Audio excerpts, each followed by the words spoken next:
Well, if you find that your sales are beginning to vanish faster than a chocolate bar at a Weight Watchers meeting, it might be because your inventory has dead weight in it and eBay starts really disliking your dead weight. Now, by dead weight, what do I mean? I mean items that you've had listed for a long time, over a year, over 2 years, that haven't sold. eBay doesn't like us to have lots of old inventory. eBay will start punishing your sales if you have a large number of old items that simply haven't moved in forever. Now, if you were eBay, you would do the same thing. You would reward those sellers who have faster sell-through rate because you're costing eBay more than they do. They're bringing in more money, but you're costing eBay more because you've got listings that obviously are overpriced and or no one wants and or they've got errors in the listing and or there are a lot of reasons why a listing won't sell. But if it sits very long and you have a lot of them, you're taking up valuable resources at eBay with inventory that probably will never sell. If you've had your late Aunt Edna's Hawaiian muumuu up for sale for 3 years with a floral print that's so loud a baby starts complaining, you either need to price that way down or just delete it from your inventory. It is bringing down your overall sell-through rate. eBay starts not liking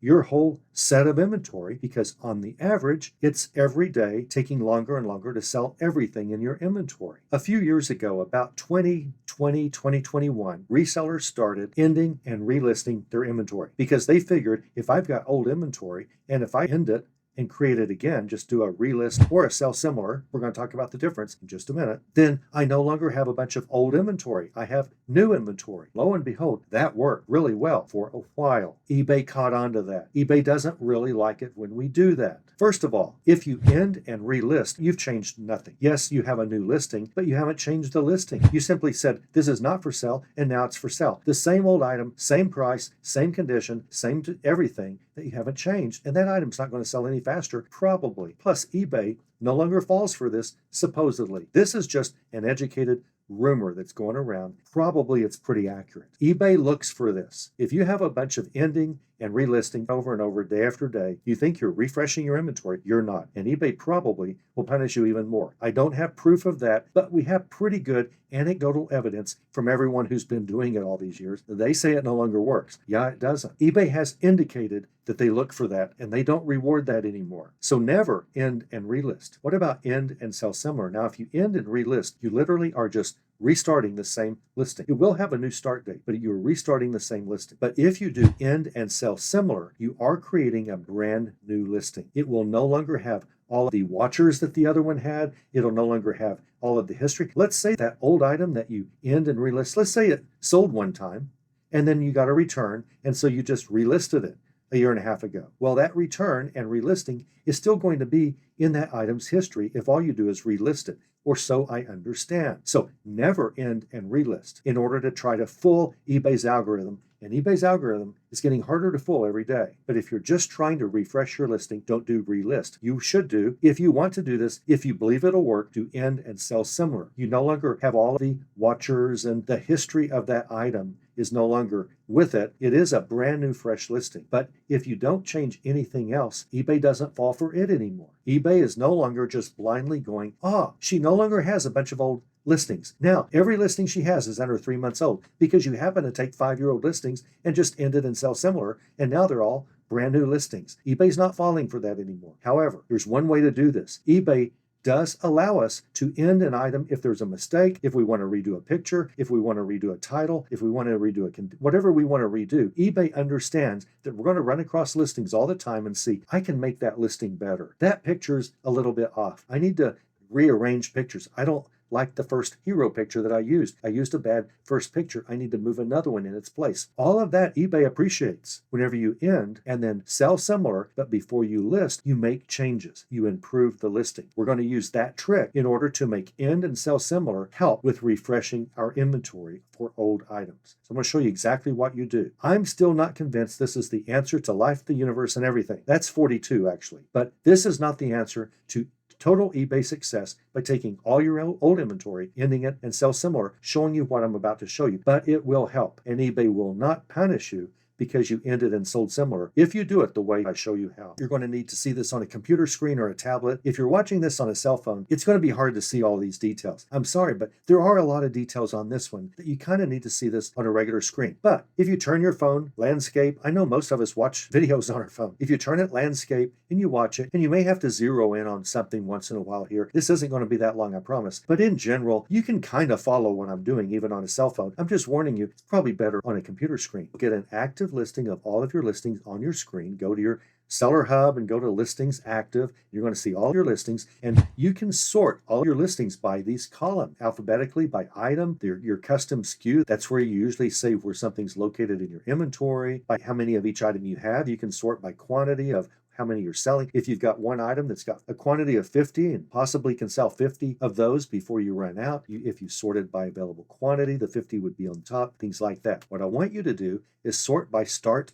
date. I want you to sort by the oldest date first. And all you do is left click on your mouse, the column header called start date. I realize this is kind of squeezed off star date, but it's start date. It's the date that you originally listed the item or the date you last sold similar. So I'm going to click that and look at my oldest listings first. Here they are, all the way back. This is almost exactly a year old. My oldest listing is almost a year old. It's July of 2025, and I'm sorted by start date, and the oldest listing is June 21st, 2024. So what you should do if you want to try this trick, it probably will help your sales overall. It's easy to do. Once you've done it once or twice, you'll go, I can do 25 of these every day if I want. And that's what I do often, is I'll just be in a mode of doing 25 at a time in the morning. I'll look at my 25 oldest items in those and sell similar the way I'm going to show you. Now I'm just going to do 5 of them. I'm going to click 1, 2, 3, 4, 5. So I'm taking my 5 oldest listings and I clicked them, and now I'm going to go up and scroll up to Actions and click End Listings. I want to end those 5 listings. Yes, I will confirm that. That takes them out of my inventory and it moves those items to my ended inventory. So I have 5 items now in my ended inventory. I'm going to click those 5. 2. See, 1, 2, 3, 4, 5. I've got other things above this, so I'm having to do it manually. A lot of times you'd just click to end all of them at once with the box at the top. Once you've selected the ending listings that you want to sell similar, not relist, you'll scroll up on your screen and click the Sell Similar button at the top. eBay will create this grid. If you had 50 items that you ended and sold similar, there would be 50 items on this grid. What we want to do is change our listings significantly enough that eBay doesn't know we're actually doing what we are doing. We are trying to fool eBay. We are taking old listings that are dead and we're freshening them up, and we want them to be brand new listings in our account. So eBay doesn't say, Sam Harris has too many old listings. Instead, after you do this for all those old listings, eBay's going to say, Sam Harris has a lot of fresh listings. Let's see how he does. Let's not punish him by having too many old listings. Now, here's how you systematically, very quickly, change listings without doing a whole lot of work. You change the pictures, you change the title, and you change the price. All you do is click somewhere on the picture, and eBay brings up a list of all of the pictures for that first item. What I want you to do is click the third picture and drag it up to the second slot. So I've just reversed the position of pictures 2 and 3. Now, if you don't like your first picture, change it. Change any of these if you want. Retake pictures and all of that. But we're just saying, what do I do every day if I just want to take a handful of old listings and make them fresh again without eBay knowing that's really what I'm doing? So I've rearranged the order of these pictures. That's a significant change. I'm going to click Save and Next, and eBay brings up the second item. I'm going to do the same thing. I'm going to take the third picture and swap it with the second picture. I generally don't ever want to move this first picture. It's my hero picture. It's got the white background. I want to keep it, but I'll just reverse pictures 2 and 3. I'm going to click Save Next. Same in the whole thing. Reverse 2 and 3. Just drag, click and hold, and drag your third picture to the second slot, which is what I did. Save and Next. I'm on number 4 now. Wow, I really like that second picture. I like it being there. And even Google Shopping, whenever they show this item, they are beginning to show the second picture as well as the first. So I'm going to not really change that one. I think it's cute. I think it's a good one. It might even be one that should be the hero picture. Maybe that should have been first. It's a cuter picture than what I have, but it doesn't have a white background, and I'm not messing with it right now. I'm showing you things. So instead of changing the second and third picture, I'm going to change oh, that's cute. I'm going to change that back. Actually, I do like that. I'm I'm going to put him as the second picture. And then, so what I did is I took like the fifth picture and moved it up to slot number 2, because that's a cute little face. And if someone sees that, they're going to want this guy. If they look again, they're really going to want him seeing his ears floppy like this. There's one more picture because I've done 4 of the 5 listings that I ended and then clicked sell similar. I'm going to click save and next. On the 5th picture, same old thing. Take the second picture, which is the table of contents of this old book, and moved it up to number 2. That was in slot number 3. Save and close. When I click save and close, no more pictures. It saves all of my picture order. But I now want to change the title of each one. Just a little thing in the title. Now, my titles are usually very good as is. Once in a while, I'll see an error. We might see an error here. If so, I'm going to change it and in front of you tell you why I don't like what I did. But my whole goal is to change something in these titles, and almost always I will work on the far right end of the title, because I worked pretty hard on the left end to put good, powerful keyword that will be found in the search engine. The fact that these have been for sale so long probably means my price is wrong. My price is too high for whatever reason. So I don't think my titles generally cost me sales. So all I want to do is change just something in the title so eBay sees, oh, he changed the pictures, he changed the title, he changed the price. This is a new listing. He improved the listing. So we're not going to punish him for ending in sell similar. We're going to reward him by allowing this to be a fresh listing. What I'm going to do here is, instead of the word new, it has new in the condition. It's redundant to say new. It doesn't really help you a lot. Sometimes I'll put new if I just can't think of anything else to fill out 80 characters of a title. So that's not the best thing to put in a title, but I needed something and it doesn't hurt. Some sellers are going to type in new Metro spring form pans and the word new will be in my title. It just helps me be found even faster. But in general, the word new doesn't help a lot. So instead of that, maybe I'll put original box, which I don't think will fit. It doesn't. So I'm just going to say in box, the original box in box. Now, that's not a great title keyword, the word in. No one's going to look for Metro Springform Pans in box, probably. They're going to look for new or whatever. But I need this title to be different. And I'm working on the far right edge where it's much less critical what I do than on the far left edge where the keywords are more important. So I've made a minor change to this title. I'm happy with it. This is a book set of 2 items. I called it a lot. I could say lot of 2. I don't have room. I've used all 80 characters here. Book, set, lot. I don't know. I'll probably just get rid of the word set and I won't have as many characters, but it's already got a lot of characters. I think I'm just going to leave this as is. Well, I could say lot of 2, but I don't know. No one's going to be searching for lot of 2. So probably I'll just leave it. Maybe I'll pluralize book to books, and I've got a different title this way. A minor change, doesn't really help any, but it doesn't hurt any. This cast iron doorstop, these are called sad irons. Sometimes it's all one word, sad iron. Sometimes it's 2 words, depending on who's typing what. So I put both all one word and 2 words in the title. I put where it was made. It's an antique. I don't usually like putting vintage as my first word. Antique, I like more. If something is truly over 100 years old and there's no brand, I kind of like the word antique to be on the far left. That's a pretty powerful word. True antiques means anything over 100 years old. So what can I put here? I don't know. This one's a hard one for a number of reasons. Maybe I'll just put, iron clothes. I see a mistake that I made really because the word iron is duplicated here. So I've wasted title space by putting the same word twice. Now I'm using it in a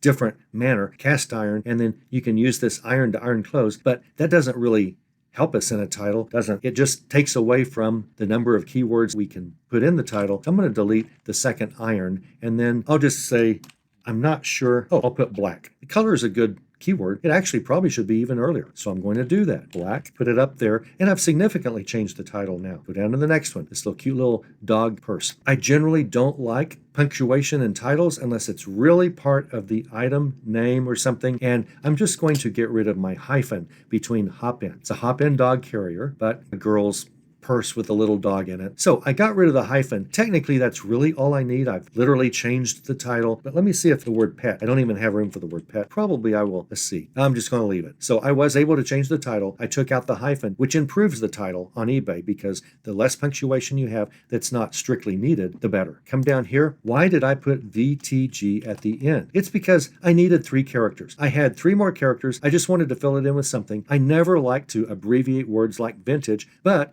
I don't have room for vintage. Nothing else really fit on this book. So I just put VTG for vintage. Some buyers know that's what it means, but it really doesn't help us. But it did allow me to have 80 characters. I assume 80. No, I guess 79 characters is in that. So it was just throw something over there at the end to fill in all the characters possible. In general, if your titles have close to 80 characters, you will generally find yourself in more searches than if you have a lot fewer than 80 characters. In general, VTG, not a great word, but I just filled it up. Maybe here I would put black, but I don't have room. I've only got, it looks like 4 characters. So what can I put? Well, I can get rid of that apostrophe. That's punctuation I don't need, and eBay does assume that. So if someone types the minister's service or the ministers with an apostrophe service, eBay will find the same set of results. So I got rid of that apostrophe and I got rid of VTG, and I know what I'll put. I'll put HB. A lot of people buying books know that is an abbreviation for hardback. I don't count on that. I have the word hardcover, which is really a better term, but I just wanted to fill something in there that wasn't wrong, so I put HB. I don't love HB. The item specifics say that it's hardcover, but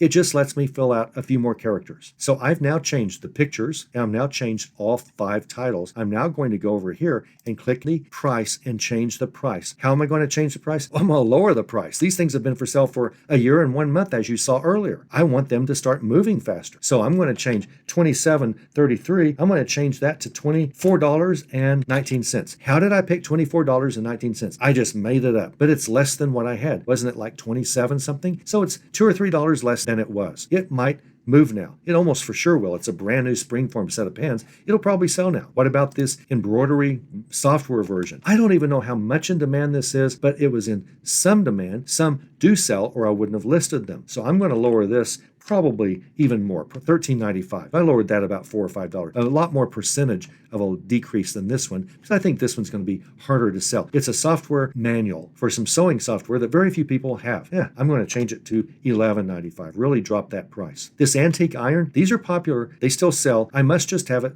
slightly overpriced. I'm going to move that to $19.79. Press enter and it drops down. I'm going to change this little doll carrier. I guess they're not in vogue like they were when I first listed this thing. So I'm going to go down to let's go down to $14.79. So that drops it $3 or so. This Minister Service book, this is a pretty heavy-hitting book, very scarce. I'm asking $60 for it, but it's not moving. It hasn't sold. Obviously, it's overpriced. It does sell, but it's just not selling at that price. Maybe my condition just doesn't quite warrant $60. So I'm going to lower this to $44.79. Why do I end all of these with 79? I don't. I just ended 3 with 79. Why did I just end 3 with 79? Just because. I don't know. Just because. It just sounded good. Now, I have changed pictures, the titles, and the prices. Whenever I list all of these, and remember these are sell similar, these will be brand new listings. eBay will not punish me and say, all he's trying to do is refresh old listings. Well, I am trying to do that, but I'm improving them. I'm lowering the price. eBay loves it when we lower the price. I'm changing pictures and I changed the titles. eBay says these are all 5 brand new listings. When I click submit, down here in the lower right-hand corner, it will submit all 5 of these as new listings, and it ended all of the old ones. Listing fees. Usually you won't be charged any more because it's not going to cost you anything to just end and sell similar unless you're really close to your monthly limit of free listings. So it processes it. 5 listings are now live. If once in a while there might be a slight error and you'll have to fix it for whatever reason, when I click done, it's done. And now those items are still in my ended inventory, but they're also in my active inventory. What you want to do now is click all 5 of those, and you should check to see they successfully listed in your active listings. These did. I know they did. So I'm going to now delete these ended listings so they're not in my way anymore, so I don't accidentally later sell similar one of these that I've already sold similar on. You want to delete these as soon as you check to make sure they all listed properly. You go to the top, choose actions, delete. After you selected those, are you sure you want to delete these 5 items? Yes, I am. And it deleted them. Now I go to my active inventory, scroll by start date. All 5 of those are there. Those first 5 items. The newest items in my inventory minutes ago were the oldest items in my inventory. They now have a chance to be seen by more. They greatly improved my overall dead weight of inventory. This is what you should do depending on how large your inventory is. Maybe do 10 every day. If you've got 2,000 items in your inventory, you probably need to do 25 a day for a while to get them all done. If you have 5,000 items in your inventory, you may need to do 50 for a day, or maybe you'll just never really catch up, but you should always be doing this to refresh really old items. If everything in your inventory sells very fast, you may never need to do this. You may not have dead weight. You might be underpricing everything because you want a quick sell-through. That's fine too. Knock yourself out. It's your business. If you need lower prices and a faster sell-through because you have less room to store all your items in your apartment, great, do that. You're still going to make money. That's a great selling model. If you've got plenty of room and a little more time to let things sit for longer and things don't have to sell as quickly. Maybe you don't price them as low. You want them to move, but you don't price them as low. They sit a little bit longer. You don't mind. You've got the room. No big deal. Those are all business models. You have to see what is best. But what's worst for you is almost always having dead weight that you need to refresh it. That is almost always not a good thing to have in your inventory. So I would say anything over a year, definitely refresh. But remember, don't end and relist. Don't end and just sell similar. You want to end, fix, and sell similar. And by fix, rearrange a picture or two, change the title. If you see errors, like I removed a punctuation mark or two, good, remove those, and then lower the price. And now your inventory is fresh. And you will find those first 5 items that I have listed, 1 or more of these might sell this week. They would have never sold this week had I not done this. Go and do the same.